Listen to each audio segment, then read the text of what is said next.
There is a good chance there is an animal in your house right now. It does not work, it does not earn, it cannot hunt for you, guard anything worth guarding, or pay rent. You feed it, you clean up after it.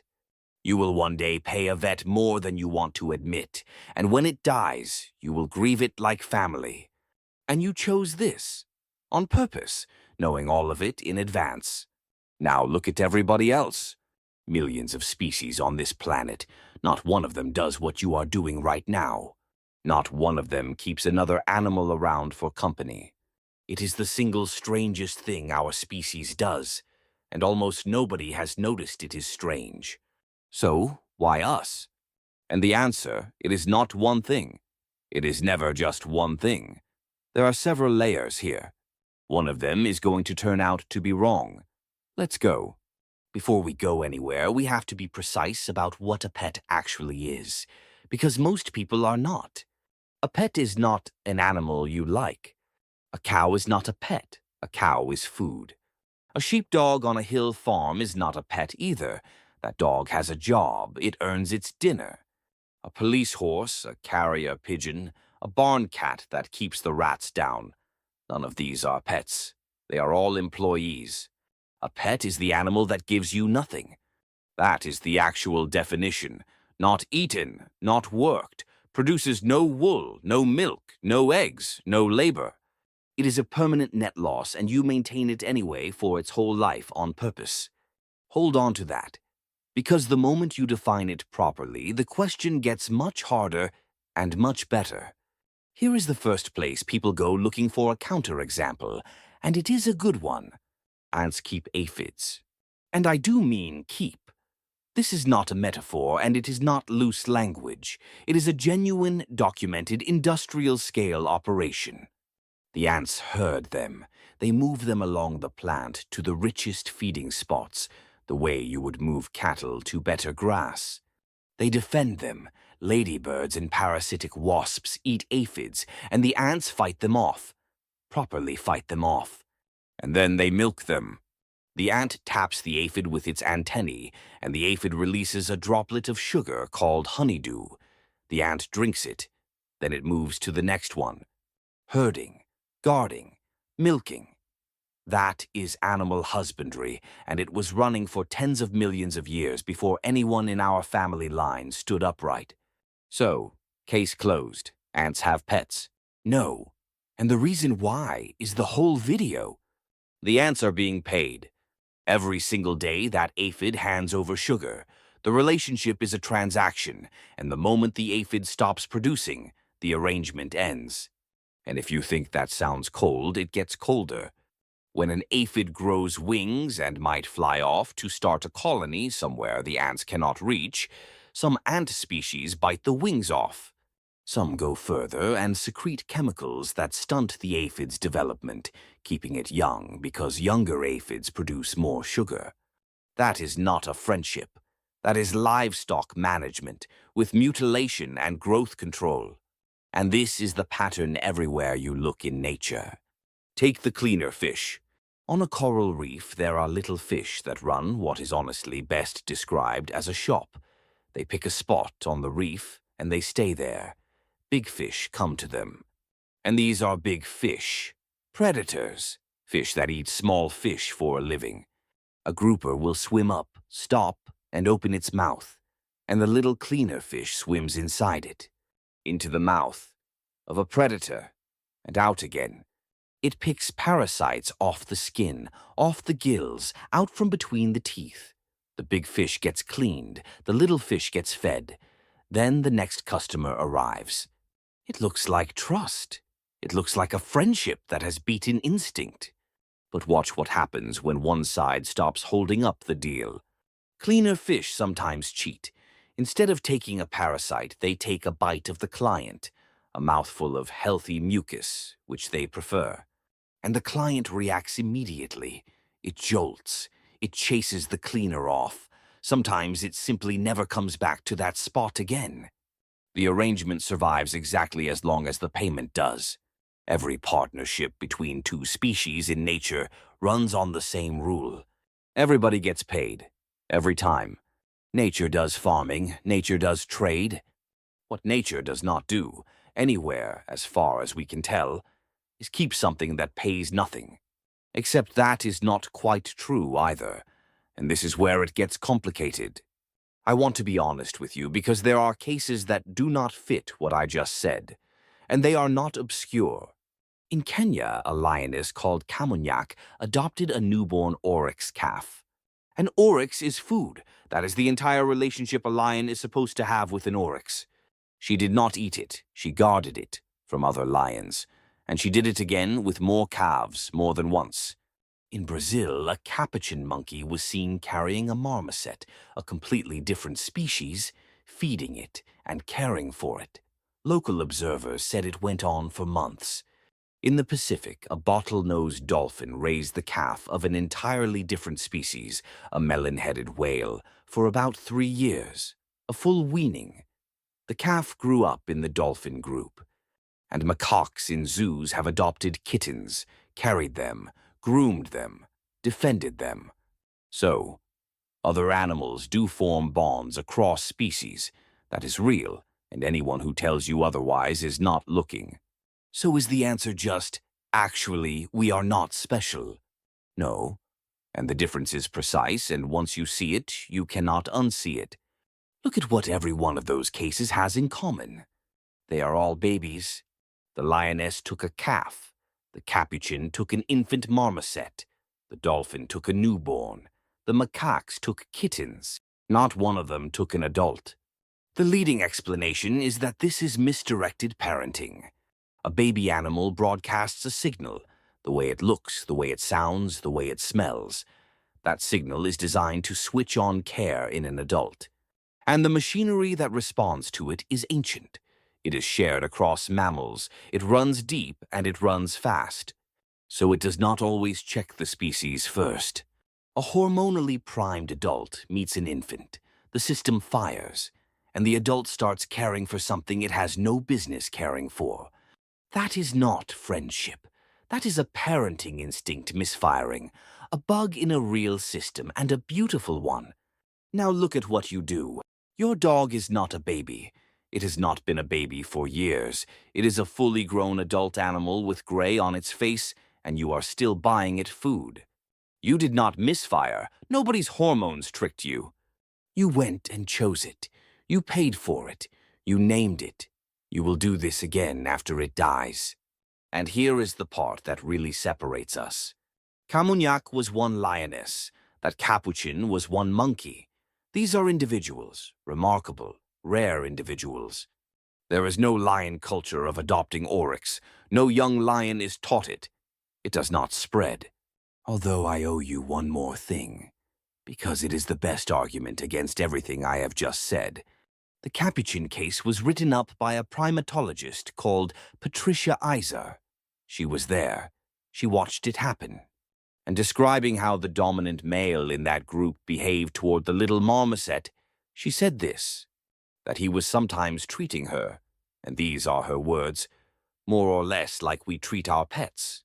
So the closest case we have, described by the scientist who was standing right there, looks like pet keeping. I am not going to pretend she did not say that. But look at what happened next. Nothing happened next. It stayed one marmoset in one group with one male. The other capuchins did not take it up. No young capuchin learned it. There is no second case. That is the whole difference, and it is not a small one. Theirs stops with the individual. Ours spreads. Ours is taught. We hand it to our children on purpose. Other animals occasionally adopt. Nobody else keeps. Here is the objection I would make if I were you. Surely this is just wealth? We keep pets because we can afford to. A comfortable species with spare food invents a hobby. It is a good theory. It is also wrong, and we can show it is wrong. Because pet keeping shows up in societies with no spare anything. Look at hunter-gatherer and small-scale farming societies, people living close to the edge where a wasted calorie is a real cost. They keep pets, not occasionally, routinely. Anthropologists who have surveyed this describe it as the norm rather than the exception. Not dogs, mostly. Wild animals, caught young, brought back, and raised inside the family. In the Amazon, monkeys, parrots, coatis, agoutis, even tapir, fed, watered, handled, played with, usually by the women and the children. And now the detail that I think is the most extraordinary fact in this entire video. Those animals are very often from species that the same people hunt for food. The same species. In the forest, it is dinner. In the camp, it has a name, and there is a hard moral rule against eating it. The line is not drawn around the species. It is drawn around the individual. Once that animal is in the family, it stops being food. Permanently. That is not a luxury behavior. That is a species overriding its own hunger with a rule it invented. There is one more piece of evidence hiding in plain sight, and it is probably asleep on your bed. The cat. Cats did have a job once, and it was a real one. We started storing grain. The grain drew rodents, and the rodents drew a small desert predator that was perfectly happy to live near us and eat them. That was a proper transaction. Pest control, paid in mice and shelter. Ants and aphids would have recognized the arrangement immediately. Now look at the cat you actually know. When did it last catch anything that mattered? When did your grain last need defending? The job is gone. The job has been gone for generations. We have exterminators, sealed containers, and floors. The cat is now, by any measure a biologist would use, completely surplus to requirements. And there are hundreds of millions of them living in our houses. That is the experiment running in real time. We took an animal we hired for a specific job. The job disappeared entirely, and we did not let it go. We buy it toys. So how far back does this go? Further than farming. Further than writing. Further than almost anything you would call civilization. Northern Israel, a place called Ain Mallaha, about 12,000 years ago. Archaeologists opened a grave and found a woman laid on her right side. And her hand was not by her side. Her hand was resting on the chest of a puppy, 3 to 5 months old. Somebody put it there. 12,000 years ago, a woman died. This was before anyone had planted a field, before anyone had written a word. And the people who buried her made a decision. They decided how she should lie in the ground for good. They chose with her hand on a dog. There may be older. In Jordan, a human was buried with a fox around 16,500 years ago. Whether that fox was a companion is still argued over. I am not going to tell you it is settled. But Ain Mallaha is not ambiguous. That hand was placed. And it is not a one-off, and it is not one part of the world. Go to the other end of the planet, Patagonia, the far south of Argentina. Archaeologists there found a fox buried in a hunter-gatherer cemetery, not thrown in a pit, not butchered, buried in among the human graves. And it is not even a species that exists anymore. It was a kind of fox called Dusicion avus, and it is extinct. So think about what that means. Thousands of years ago, in southern Argentina, there were people who had never met anyone from the Middle East. No shared language, no shared ancestry for tens of thousands of years. And they arrived at exactly the same idea. That when this animal dies, you do not leave it out. You put it with your people. Two ends of the earth, no contact. Same conclusion. Everything I have told you so far is a bond you can afford. A bond that costs money and time and a bit of dignity on the pavement, but nothing that actually matters. So here is the real question. What happens when it costs something that does matter? We know the answer, because in 2005 it got measured. Hurricane Katrina. The evacuation order went out, the buses came, and the rule on those buses was simple, and at the time nobody thought it needed defending. No animals. So people had a choice, get on the bus and leave the animal in the house, or stay. A survey afterwards found that 44% of the people who did not evacuate gave that as their reason. They would not leave their pet. Not 4%, 44. That hurricane killed more than 1,000 people, and nearly half of everyone who stayed in its path stayed for an animal. An animal that does not work, does not earn, and cannot pay rent. As many as 104,000 animals were left behind. The estimates for how many died run to around 70,000. These are estimates from people counting in the middle of a catastrophe, but the scale is not in doubt. Now think about what that number means, 44%. Every tidy explanation for pet keeping breaks on it. If a pet is practice for parenting, you leave. If a pet is protection, you leave. It cannot protect you from this. If a pet is a luxury, then a luxury is precisely the thing you drop when the water is coming. Nobody weighs up a hurricane and concludes that the sensible move is to stay in a flooding house with a spaniel. They stayed anyway, in their tens of thousands. And here is the part that I still find remarkable. The United States changed the law. In October 2006, Congress passed the Pets Evacuation and Transportation Standards Act. It required states to plan for animals in their evacuation plans, and it allowed federal money to be spent on shelters that would take them. A government looked at the wreckage. It worked out that people would rather drown than abandon a dog. And it concluded that rewriting disaster law was cheaper than arguing with them. That is not sentimentality.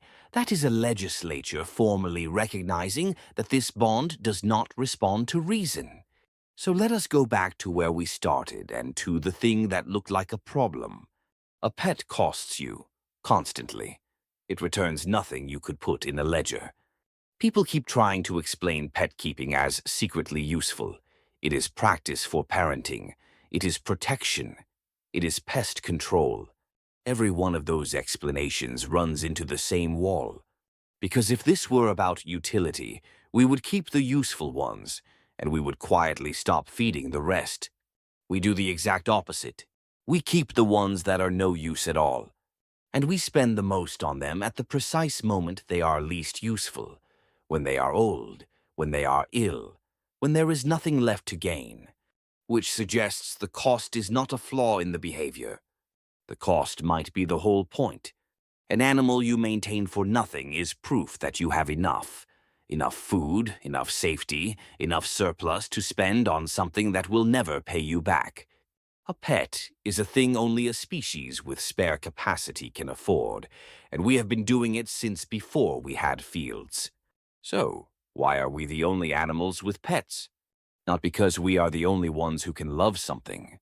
The lioness loved that calf. Whatever was happening in her, she stood between it and other lions, and that is not nothing. We are the only ones who kept going. Everything else in nature treats this bond as a mistake, a misfire, a glitch, an animal that should have been food. We looked at that same mistake and decided to keep it, deliberately, for life. And then we taught our children to do it too. Every other partnership on this planet runs on payment. Ours is the one relationship in nature where nobody is getting paid, and both sides show up anyway. The animal in your house does not work, does not earn, and cannot pay rent. That was never the arrangement. If you want more of this, the strange things our species does that we have all agreed to find normal, subscribe. There is a new one every few days. And tell me in the comments, what is your animal called and what exactly does it do for you? I suspect the answer is nothing, and I suspect you do not care.